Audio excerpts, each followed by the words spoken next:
Sofia Martinez stood frozen outside the morgue of a public hospital in downtown Miami, clutching a worn manila envelope like it was her last lifeline. Inside were only three things: her mother's death certificate, an unpaid hospital bill, and the cheapest funeral invoice the city could offer.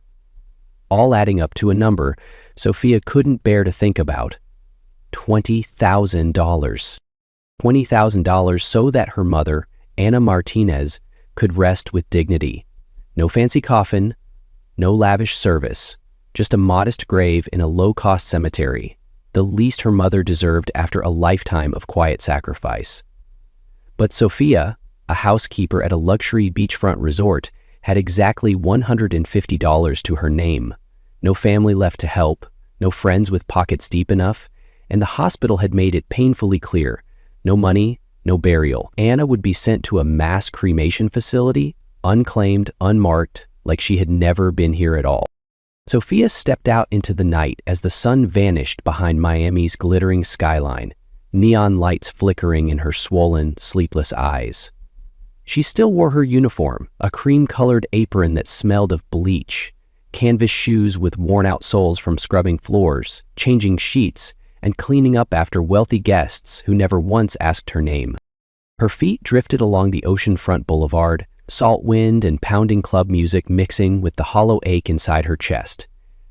She had done everything she could: double shifts, extra rooms, surviving on leftover pastries and stale coffee to save every dollar. Yet when her mother needed a clean bed and painkillers, Sofia had stood helpless, watching hope slip away. She sank down on the cold stone steps behind the resort where she worked, pulling out her cracked old phone, her fingers trembling against the shattered glass screen.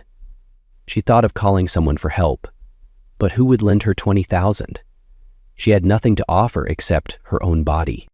In that sharp, suffocating moment of despair, Sofia typed the words she never imagined would come from her fingertips: selling my virginity. One night, $20,000, 0 cents, no strings attached, serious inquiries only. She read it back to herself, every word like a bruise on her tongue. Her thumb hovered over post. She shut her eyes, drew a breath deep enough to burn, and tapped post. Seconds later, her life veered off the edge, into a darkness she wasn't sure she'd survive whole. Sofia's post drifted quietly through a private forum reserved for wealthy men who hunted for forbidden thrills. Within 3 minutes, her inbox exploded. Filthy questions, shameless offers, people bidding for her body like she was a used item on a shady auction block. Sofia read them with burning eyes, deleting each one, wanting to hurl her phone into the gutter. But buried among the crude noise, a single message stood out, stark and simple: address, time, name, Ethan Caldwell. She blinked, certain she was hallucinating. A quick search confirmed it. Ethan Caldwell, the young CEO of Caldwell Resorts International, sole heir to a beachside hotel empire stretching across Miami and other high-end vacation cities. The tabloids called him the Ice Prince because he had never flaunted a love affair, never been seen twice with the same woman. A man like him, why would he respond to a desperate stranger's post like hers?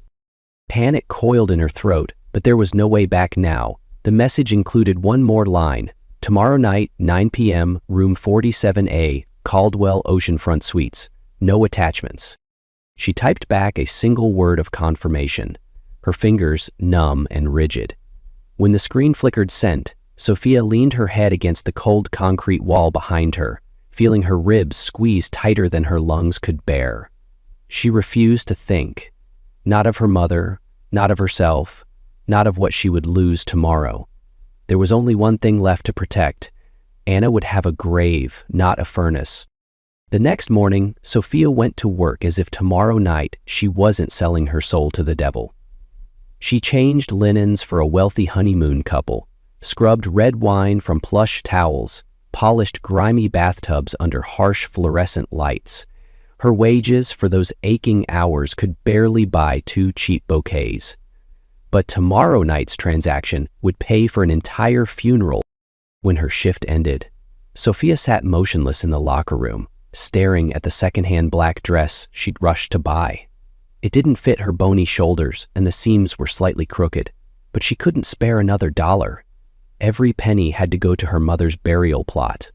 Everything else, her dignity, her dreams, even herself, would be traded tomorrow night for the peace Anna deserved.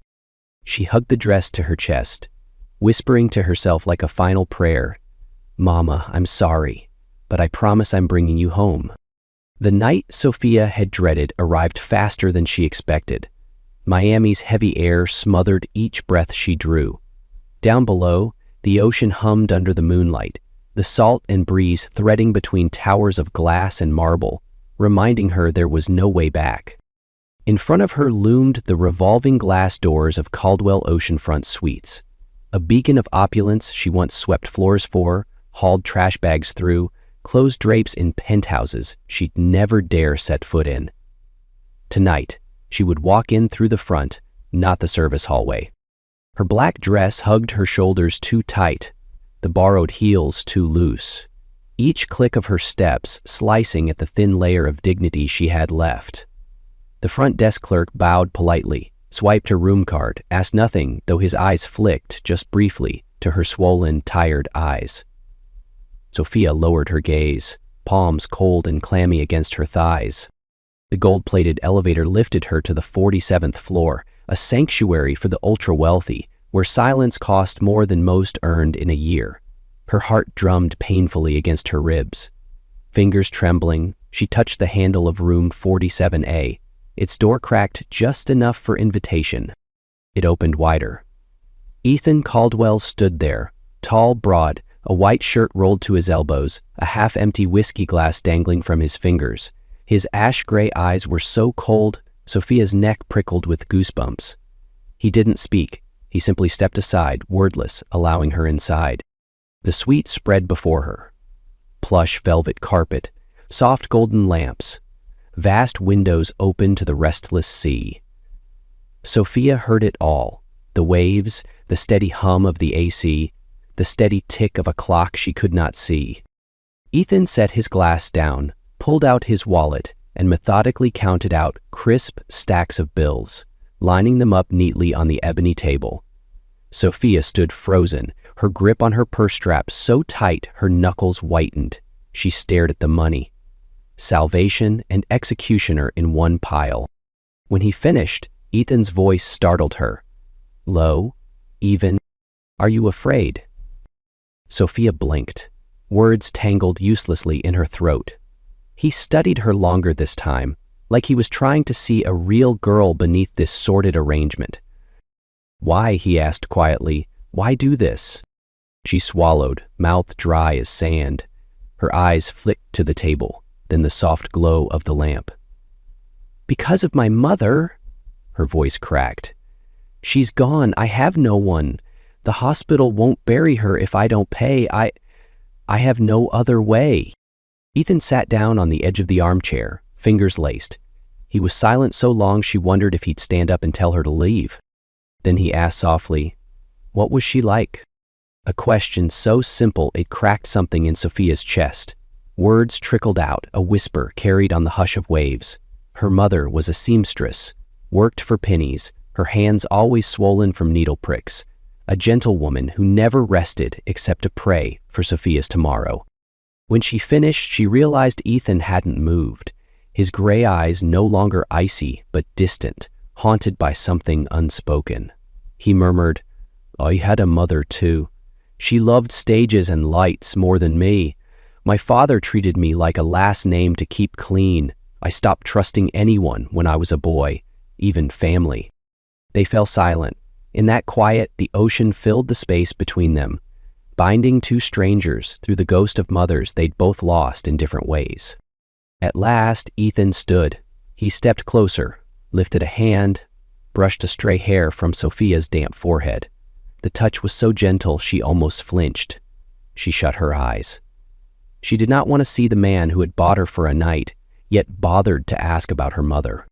What followed was slow, clinical, almost careful, but never tender. No promises, no rescue fantasy, just the hiss of the AC, the brine of whiskey on his collar, the hush of the ocean beyond the balcony door. When it was over, Ethan didn't speak. He placed a black duffel bag at her feet, heavy with cash.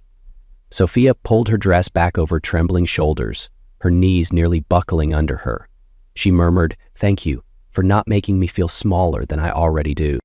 Ethan nodded once. His eyes dropped to the carpet, as if avoiding the truth between them. At dawn, Sophia slipped out quietly. The door whispered shut behind her without a single goodbye. She clutched the bag to her chest, bare feet silent on the marble hallway, her heart hollow yet unbowed. Her mother would have a grave, and Sophia would learn to live again, even if the purest part of her lay behind that door forever. 3 days after that night, Sophia stood by a freshly turned grave under an old mango tree at Miami Memorial Park. The cemetery lay quiet, far from the city's roaring beaches and neon chaos. Her mother's plot rested beside a patchy walkway of half-grown grass, marked by a simple stone carved with the name Ana Martinez, and 2 lines Sophia had chosen during a sleepless night. A loving mother, loved without condition. Sophia wore the same black dress, the one she had worn the night she sold herself. Somewhere deep in the faded fabric, she could still smell the expensive hotel perfume, like a wound refusing to heal. In her hands, she held a single white lily. Sophia lowered her head, whispering apologies and quiet promises that she would try to live decently, even if her soul already felt stained. Long after everyone else left, Sophia remained standing there until her shadow stretched long and thin across the damp soil. The late breeze stirred the mango leaves overhead, dropping a few dry ones onto the new headstone. She forced herself to walk away because life, painfully, still demanded her presence. A week later, Sophia began a new job, a temporary administrative assistant at Caldwell Resort's Glass Tower downtown. She had applied for it months ago, back when her mother still clung to painkillers and fevered dreams. She had no idea this was Ethan Caldwell's empire, the man who had bought her for a single night. Sophia only wanted to escape hotel housekeeping and minimum wage. She longed for a desk, a computer, and a sliver of hope to rebuild her torn-apart life. On her first day, Sophia arrived early. She wore a second-hand white blouse, a thrift store pencil skirt, and worn-out flats. Stepping into the bright marble lobby, she felt like everyone here moved with purpose, polish, and the certainty of their worth. Only she, once priced for a night, kept her head down, avoiding every glance. The receptionist greeted her politely, handed her a temp staff badge, and pointed her to the 39th floor.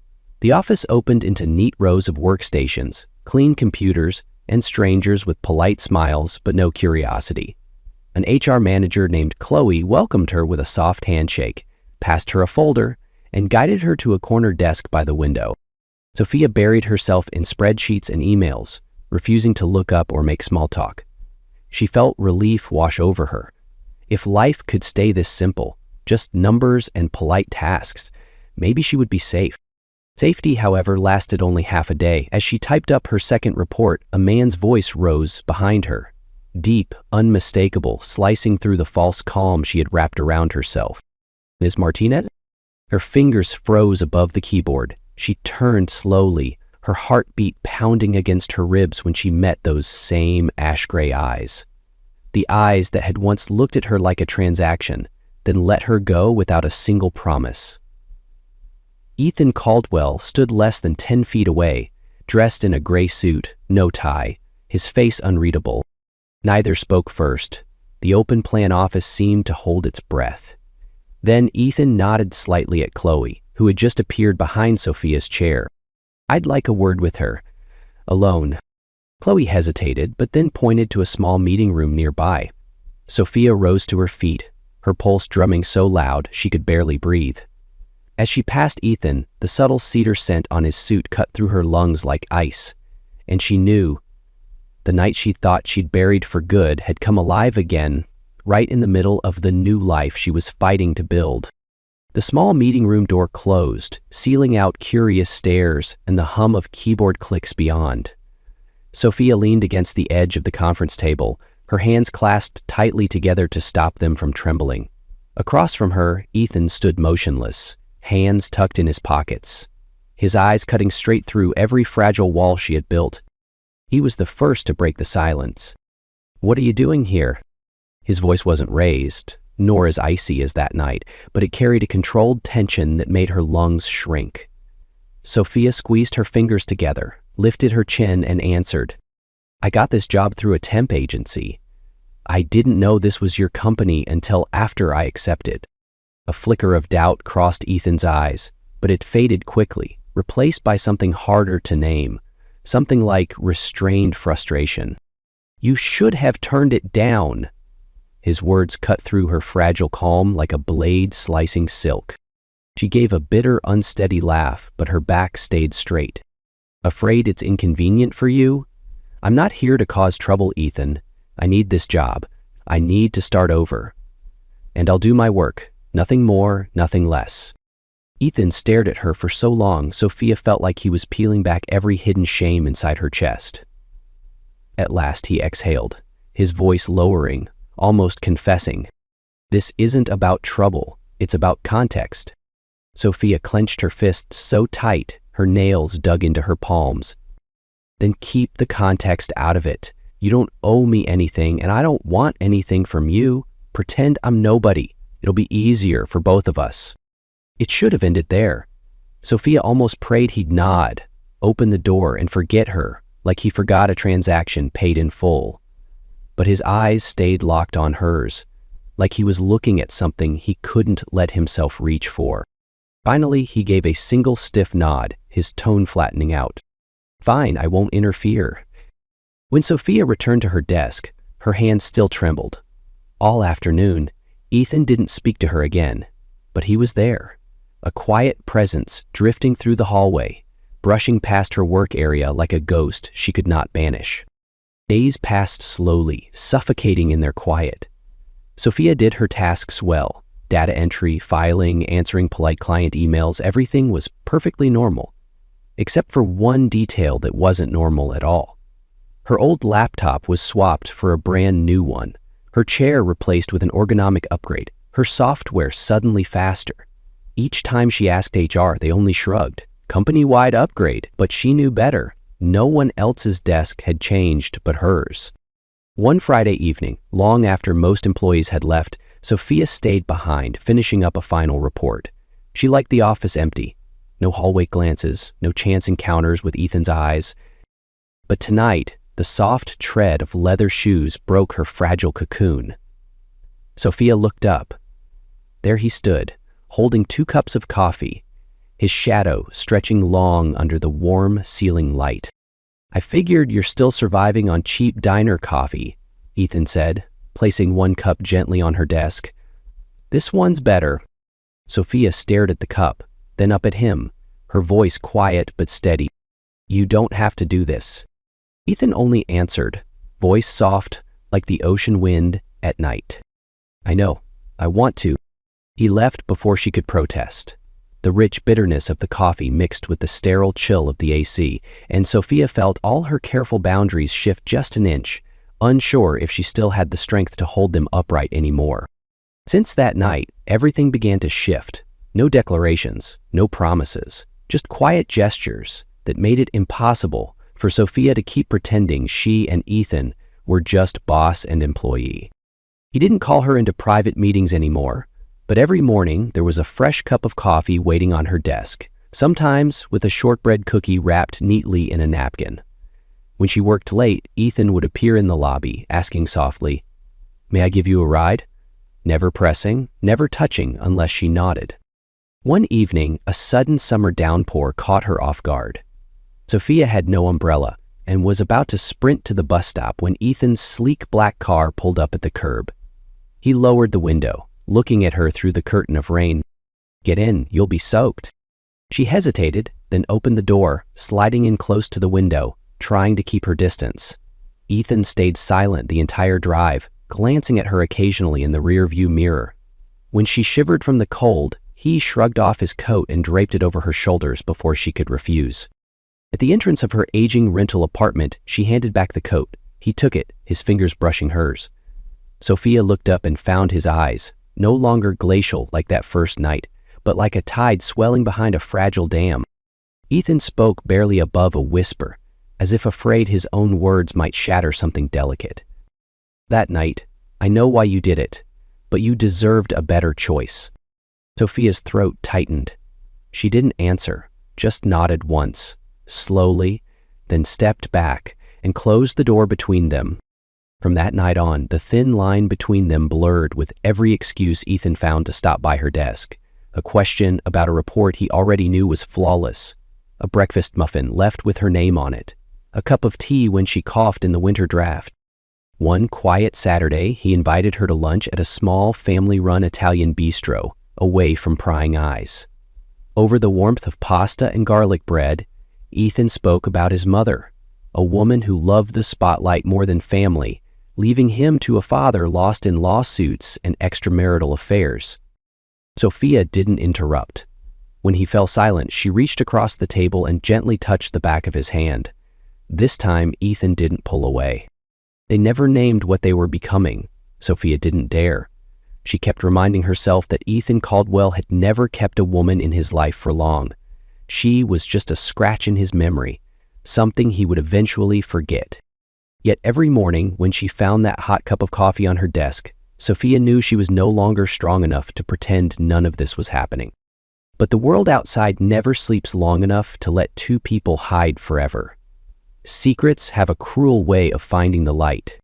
It started with an anonymous email sent to the company inbox, a screenshot of Sophia's old post the night she sold her virginity, captioned with venom, "Boss's pretty little secret, Ethan Caldwell's $20,000 0-cent toy.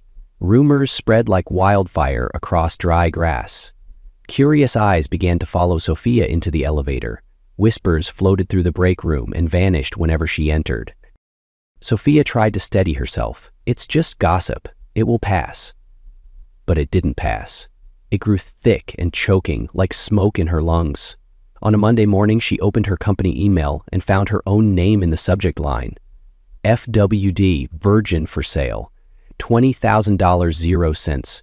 Her fingers shook as she clicked it open. The photo, that line of text, and the comments below. Blunt knives, cutting again and again. That entire day, Ethan was nowhere to be seen. No glimpse of him through his office door, no cup of coffee waiting at her desk. But his silence hurt more than the rumors themselves. She sat in a closed meeting room with the head of HR, a well-dressed woman whose polite tone couldn't mask her pity. "We understand this is a lot, Sophia. Would you like to take some personal time off?" She pressed her lips together and shook her head. "No, I need to work." But that fragile calm only lasted until that night. Back in her small apartment, Sophia found a tabloid wedged under her door. The front page showed her beside Ethan in the rain, his coat draped around her shoulders. The headline blazed in blood red, "Scandal erupts, CEO Caldwell and the $20,000 0-cents virgin." Sophia slid to the cold tile floor, the paper slipping from her numb fingers. Shame, rage, and dread knotted in her gut, rising up her throat like bile. Her phone buzzed with message after message from Ethan, each one the same line repeated, "Answer me. I'm looking for you." But Sophia didn't answer. She powered off her phone, shoved it deep in a drawer, and pulled out her battered old suitcase. She packed a few clothes and the small wooden box that held her mother's photo. At dawn, before the city woke, Sophia boarded the first bus out of Miami, headed for Tampa, where an old friend once promised her a couch and no questions asked. Through the long ride, Sophia did not sleep. She wondered if Ethan truly looked for her, or if it was just pity, duty. This time, she wouldn't make it easy for him. No more warm morning coffee. No more hot tea left by her elbow. No more half-spoken promises in brightly lit hallways. For now, she needed only one thing: silence. In Tampa, Sophia found refuge on the worn-out sofa in Alina's small apartment, an old friend who managed a quaint local bookstore. Alina didn't ask for details. She simply handed Sophia a spare key, brewed her a mug of hot ginger tea, and said, "Stay as long as you want. I don't need to know what happened." Days slipped by quietly. Sophia took a part-time job at the bookstore, stacking shelves, helping customers, dusting off piles of old paperbacks. Here, no one knew she was the $20,000 0 cents girl. No one whispered behind her back. Every night she sat tucked in a corner, reading until closing time, sometimes smiling at the sight of children running around the low shelves. But pain didn't vanish just because she hid. In the dark, Sophia still dreamed of Ethan's face, the look in his eyes that rainy night, his voice whispering, "You deserved a better choice." Each memory made her chest tremble and softened a corner of her heart she'd sworn to lock away. Meanwhile, in Miami, Ethan never announced his search, but he didn't stop. He revisited her old apartment, knocked on the door until neighbors stared. He went back to the coffee shop where Sophia liked to sit, questioned the old barista, drove past streets he knew she wouldn't return to. Yet he drove them anyway, clinging to hope like a fool. The press refused to let go. Caldwell Resorts board pressured Ethan to issue a public statement cutting ties with Sophia to protect the stock price. He refused, ignoring rivals who mocked him, tabloids that invented wild headlines, and investors who doubted his judgment. Then, one morning, Ethan gave his first live interview in nearly a year. No scripted speech, no polished PR spin, just raw truth. About Sophia, about that night, and about how she'd had no other choice. He ended with a single line. "I don't regret meeting her, I only regret letting her believe she had to disappear to protect me." In Tampa, Sophia watched that clip on her old phone, tears slipping down her hand, burning hot, and she knew, without doubt, Ethan had never seen her as a burden. Never. That night, for the first time since she'd run, Sophia picked up her phone and dialed his number. When his voice came through, she whispered, her words breaking apart. "I saw it." Sophia returned to Miami on a late spring night, the ocean breeze warm yet tinged with salt. Ethan waited at the station. No bodyguards, no chauffeured car, just him, a dark coat draped over his shoulders, and eyes steady with a patience that promised he'd stand there forever if it meant she'd come home. They said little. Sophia stepped into his arms, burying her face against his neck like a child who had found shelter after a storm. In the days that followed, life slowed down for them. No luxury hotel suites, no stage lights, just quiet evenings walking hand in hand along the beach, sharing a melting ice cream under a fiery sunset. Ethan stopped hiding behind dry boardroom meetings. Sophia stopped lowering her head for the cameras. Together, they relearned how to breathe, trust, and smile without fear of the world's noise. One morning, Sophia took Ethan to the cemetery, to the mango tree's shade where her mother lay. The wind rustled through the leaves, casting gentle shadows over the weathered gravestone. Sophia laid fresh white lilies down, eyes shimmering as she looked at Ethan. Ethan knelt beside the headstone, tracing the carved name Anna Martinez with his fingertips. His voice was low, unwavering, a vow spoken to the quiet earth. "Ma'am, please rest easy. I swear she'll never be alone again. I will protect her, love her, and guard her the way you did. No one and nothing will ever reach her without coming through me first." Sophia stood beside him, tears sliding to her lips, but these were not tears of shame or fear anymore. They tasted of peace. Rumors lingered, but Ethan ended them for good when he faced the board and said calmly, "If loving Sophia means losing this company, I'm ready to build a new one from scratch." The day Sophia learned she was pregnant, she sat frozen in the clinic, hand covering her flat belly, heart pounding with terror and a fragile warmth. When she told Ethan, she braced for hesitation, but he only pulled her close and whispered, "Thank you for trusting me and for this gift." They married in a friend's garden, surrounded by white flowers, a handful of loved ones, and the golden light of a setting sun that turned Sophia's simple veil into spun gold. No extravagant gown, no expensive champagne, only honest vows. To live gently, to guard each other from the storms that life might bring. And Sophia knew, beyond doubt, she was no longer a price on a paper, but the only woman he would keep, fiercely, for the rest of his life. Isabella was born on a gentle, rainy morning at the tail end of summer. Outside the delivery room window, raindrops clung to the glass, sparkling under the sterile hospital lights. Inside, Sophia lay drained, but never loosened her hold on Ethan's hand, the hand that had pulled her through every storm.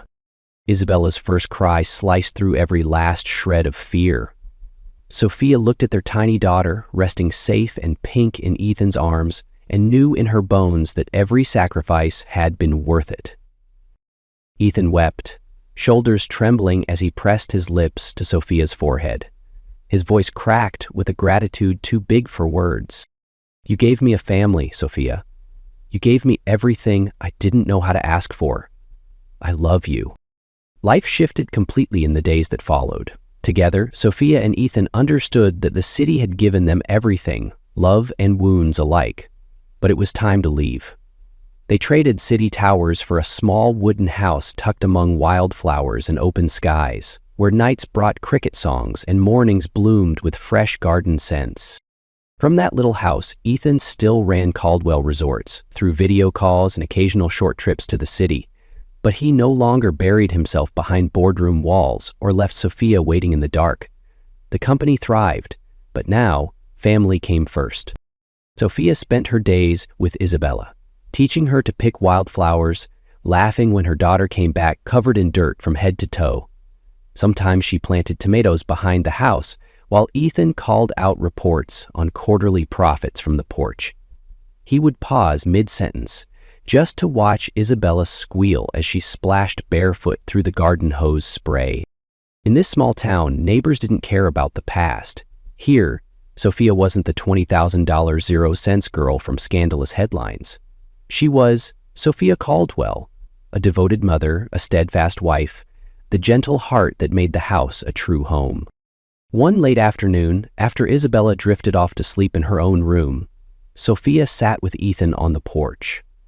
The countryside breeze carried the scent of wildflowers and damp earth, washing away the last city ghosts. Ethan wrapped his arm around her, murmuring softly against her hair, "We've found the most precious thing, you know? A place to call home, truly home."